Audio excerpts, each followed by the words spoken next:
माझ्या विरुद्ध टीम केले तसं म्हणाला ना तू भोसले. आता शार्दूल मॉल बांधून घेण्याची जबाबदारी तुमच्या दोघांची. पांढरे साहेबांनी मला शार्दूल मॉलबद्दल खूप काही सांगितलं. तुझ्या दादाचं काम अप टू द मार्क नाही आहे हे सगळं आसावरीला पण सांग. मी तुझे पैसे परत केले नाहीत ना तर मला रस्त्यावर आणण्याचा हक्क आहे तुला. यापुढे जर आमच्या मार्गात आलात तर हातपाय तोडून सरळ गळ्यात बांधू. हर्षदा आली परत. हो दिसतंय मला. आंधळा नाही मी. झाले गावभरचे उकिरडे फुंकून झाले. अहो पण झालं गेलं विसरून झालं हवं ना आपण आता. का का विसरून जायचं सगळं? तिने कसंही वागलेलं चालतं. हा तिच्या मनात येईल तेव्हा ती घर सोडून जाणार, बाहेर लफडी करणार, माझ्या भावाच्या संसाराची त्याच्या आयुष्याची माती करणार. आणि एवढं करून ती परत आली की आपण सगळं विसरून जायचं आणि तिचं स्वागत करायचं. हो पण हे बघ, तिच्या येण्यामुळे तुला आनंद झाला असेल, मला नाही, अजिबात नाही. लाज लज्जा मान मर्यादा सोडून स्वतःच्या घराच्या इज्जतीची अब्रूची पर्वा न करता कुठल्या तरी लफंग्याबरोबर बाहेर हुंदडणाऱ्या पोरीला मी माफ करू शकत नाही. दादा बस बस दादा.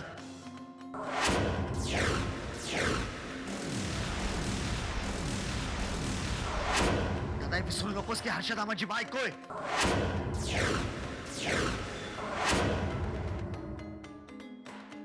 या घरची सून आहे ती. आणि घरच्या सुनेबद्दल असं बोलणं तुला आणि तुझ्या मोठेपणाला न शोभणार आहे.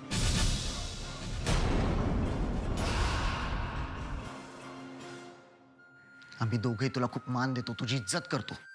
तेव्हा कृपा करून प्लीज प्लीज असं काही बोलू नकोस की ज्यामुळे आमच्या नजरेत तुझी जी जागा आहे ती ढासळली. राहिला प्रश्न विश्वासाचा, तर माझ्या बायकोवरती पूर्ण विश्वास आहे.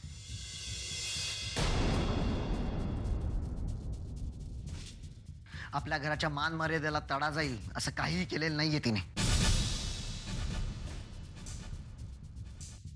आणि आई पुढे काहीही करणार नाही याची खात्री आहे मला. तेव्हा प्लीज प्लीज मला या विषयावरती नंतर कुठलीही चर्चा नकोय. मी हात जोडून नम्रपणे विनंती करतो तुला, प्लीज प्लीज यानंतर पुन्हा हा विषय काढू नकोस प्लीज.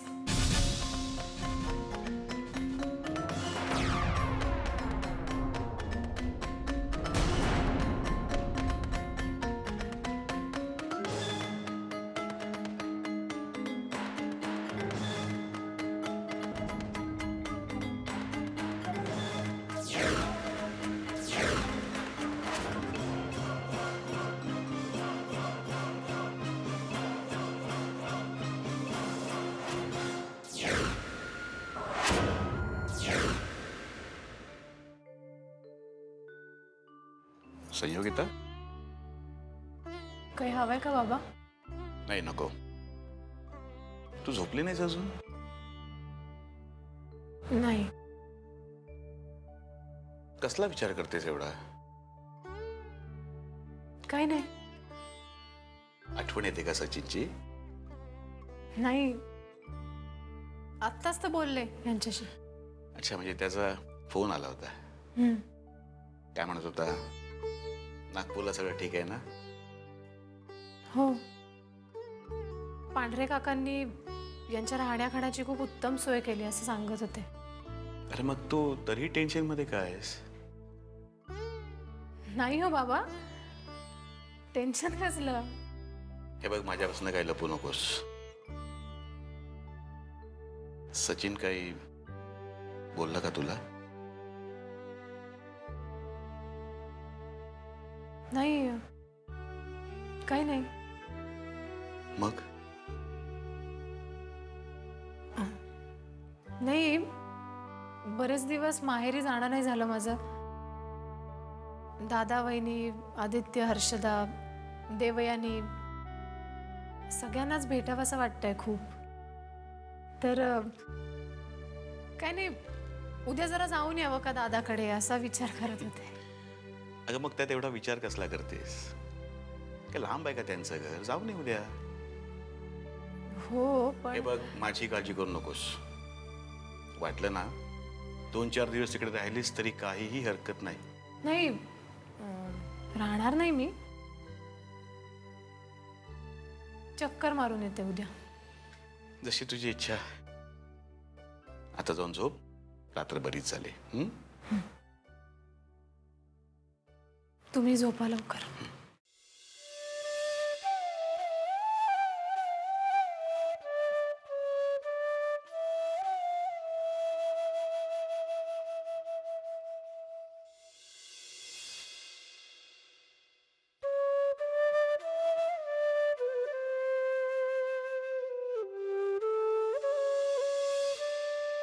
म्हणजे अजूनही सचिनने तिला तिच्या बाळाविषयी काही सांगितलेलं दिसत नाहीये. आणखीन किती दिवस तो तिला अंधारात ठेवणार आहे देव जाणे.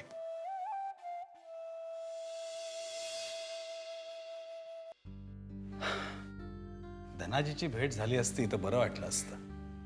मी त्यांना फोन लावून देते, तुम्ही फोनवरच बोला त्यांच्याशी. ठीक आहे. हो.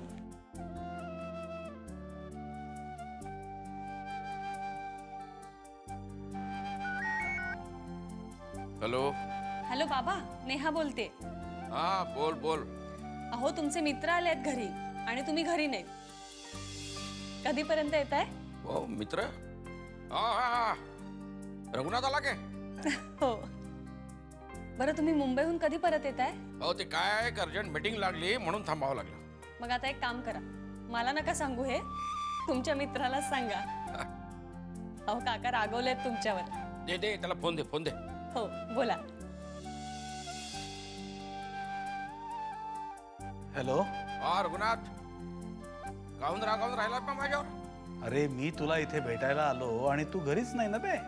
अरे ते एक संध्याकाळची मीटिंग आटपली ना की रात्रीच्या प्लॅननी येणार. अरे बापरे, म्हणजे आपली भेट काही व्हायची नाही का बे? अरे थांब ना आजच्या दिवस. नाही रे, आता थांबता नाही यायचं. इथून सावरीकडे पण जायचंय. मी माझ्या कार्यासाठी निघणार आहे, तत्पूर्वी सगळ्यांची भेट व्हावी म्हणून आलो होतो भेटायला. म्हणजे जाण्याचं एकदम पक्का करून टाकलं का तू? हो, ते तर माझं ठरलेलं आहेच. त्यात काहीही बदल होणार नाही. तुझं बरं आहे बाबा. सगळं आटपून आता एकदम आपल्या मार्गाला जायला मोकळा झालास. काय आम्हाला जाता येत नाही असं. नाही तर तुझ्या बरोबर या पुण्य कर्मासाठी मी सुद्धा आलो असतो. धनाजी, तू नसलास तरी तुझ्या शुभेच्छा आहेतच पाठीशी. आता आपली काही भेट होईल असं वाटत नाही, पण मी माझ्या कार्यासाठी निघेन तेव्हा तुला फोन मात्र नक्की करेन. बर बर.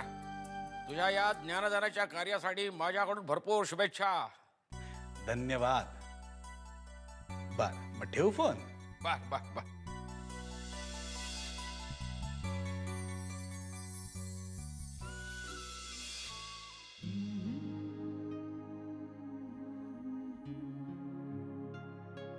काय? कुठे काय? खूप खुश दिसतेस. असणारच ना. आज बऱ्याच दिवसांनी मला माझं काहीतरी परत मिळालंय. काय परत मिळालं? जे हरवलं होतं ते. काय हरवलं होतं? तुझा कॉन्फिडन्स, जो आज बऱ्याच दिवसांनी तुला परत मिळाल्याचं जाणवलं मला. मगाशी तू दादांशी माझ्या बाजूने जे कॉन्फिडेंटली बोललास ना, मला खरंच असं वाटलं माझा आधी, तो आधी जो कुठेतरी हरवून गेला होता, तो आज परत मिळाला मला. आता मी त्याला कधी कधी सोडून जाणार नाही. नक्की? नक्की.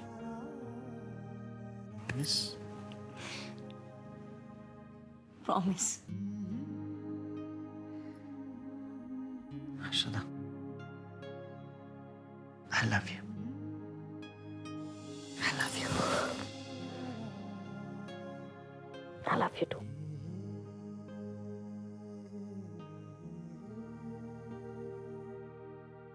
आलंच. हे काय इतक्यात तर तू मला म्हटलीस की मला सोडून जाणार नाहीस म्हणून, आणि आता लगेच निघालीस. हे पाणी आणायला चालली मी. हर्षदा, काय? लवकर ये. तुझी वाट बघतो.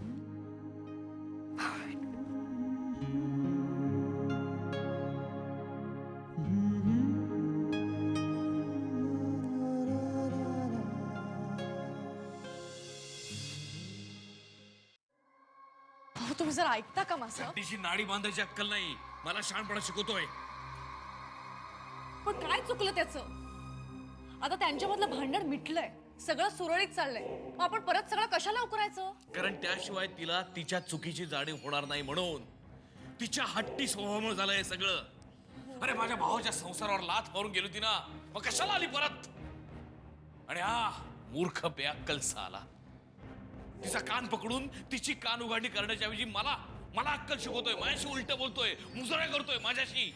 विसरला सगळं, विसरला बायकोच्या प्रेमापोटी. आजपर्यंत मी त्याच्याकरता काय काय केलं विसरला. बायकोच्या पदरात लपणारा भेकड साला. पण तुम्ही काय एवढं रक्त जाळताय? कशाला एवढा त्रास करून घेताय? कारण शेवटी प्रत्येकाचं रक्त वेगळे कळून चुकलंय मला आसावरी. त्याला किंमत नाही माझी, माझ्या प्रेमाची किंमत नाही त्याला.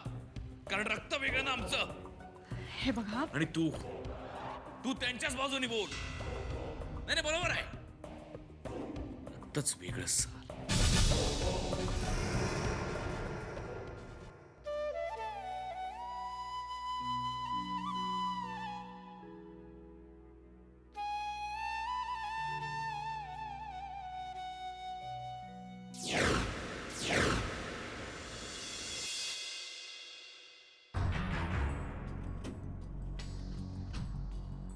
हर्षवर्धन भोसले, आता जरा सावध व्हायला हवं तुम्ही.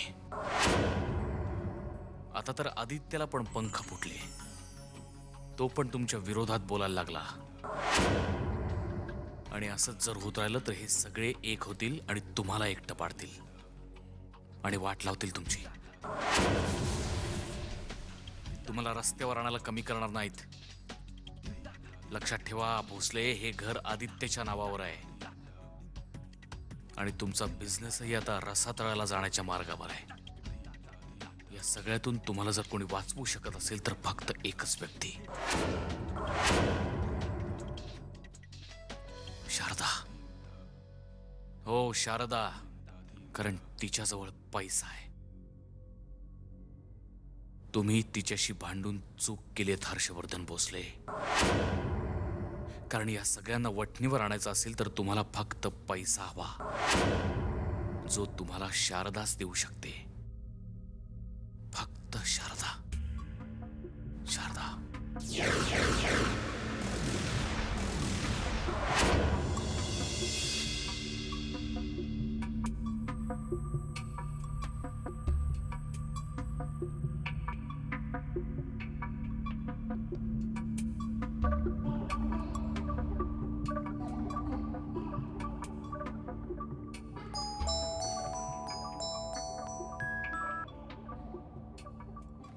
हॅलो हॅलो, बोला ना काहीतरी. काय बोलू शारदा, शब्द संपलेत माझे.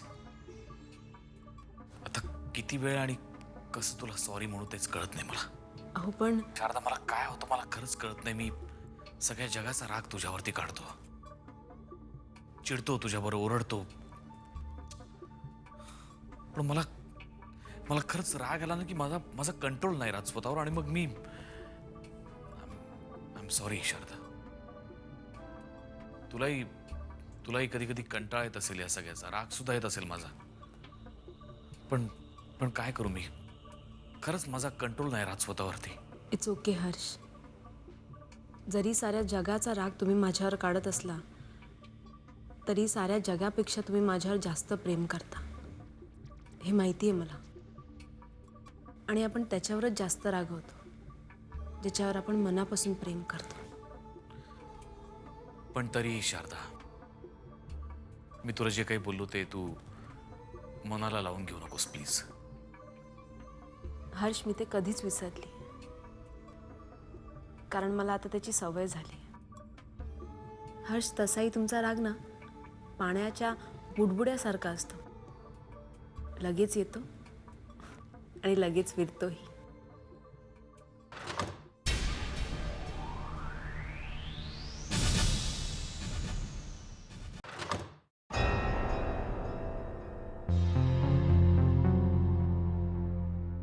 काय झालं?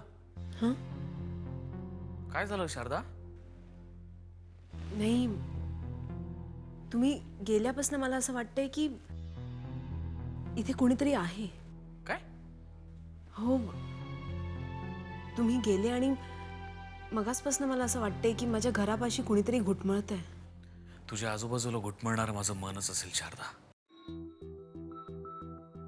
आणखी कोण असणार? एवढी मिस करतेस मला. बरं, तुम्ही कधी येता इथे? उद्या. नक्की? Promise. Love you. Love you to.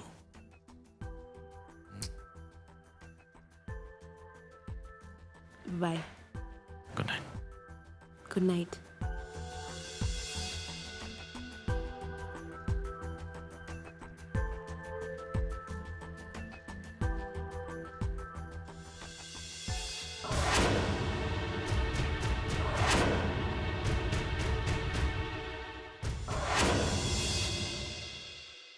बरं आहे, मी निघतो आता.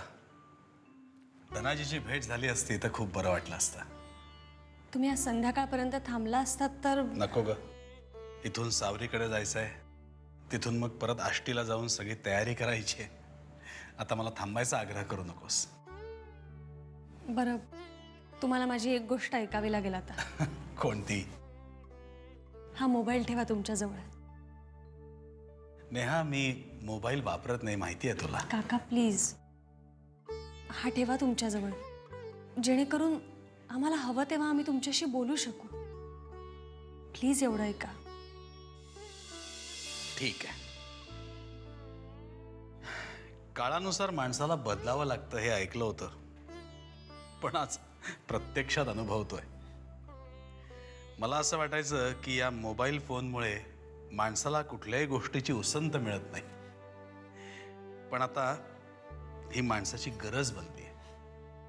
खरंय, काळानुसार आता मीही बदललोय. आणि हो, त्यात मी माझा, सावरीताईचा, घरचा असे सगळे नंबर सेव्ह केले. तुम्हाला जेव्हा वाटेल तेव्हा फोन करा तुम्ही. ठीक आहे. ही इतकी सुंदर भेट दिली त्याबद्दल धन्यवाद. बरं, निघतो मी आता. नमस्कार करा. अगं, असू दे बेटा. सुखी राहा, सुखाने संसार करा आणि तब्येतीची काळजी घे.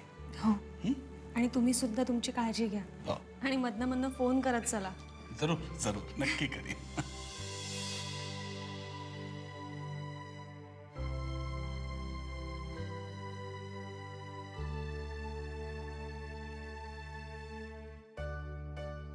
येतो ग नेहा. हो, नीट जा. शार्दूलराव, येतो. टाटा.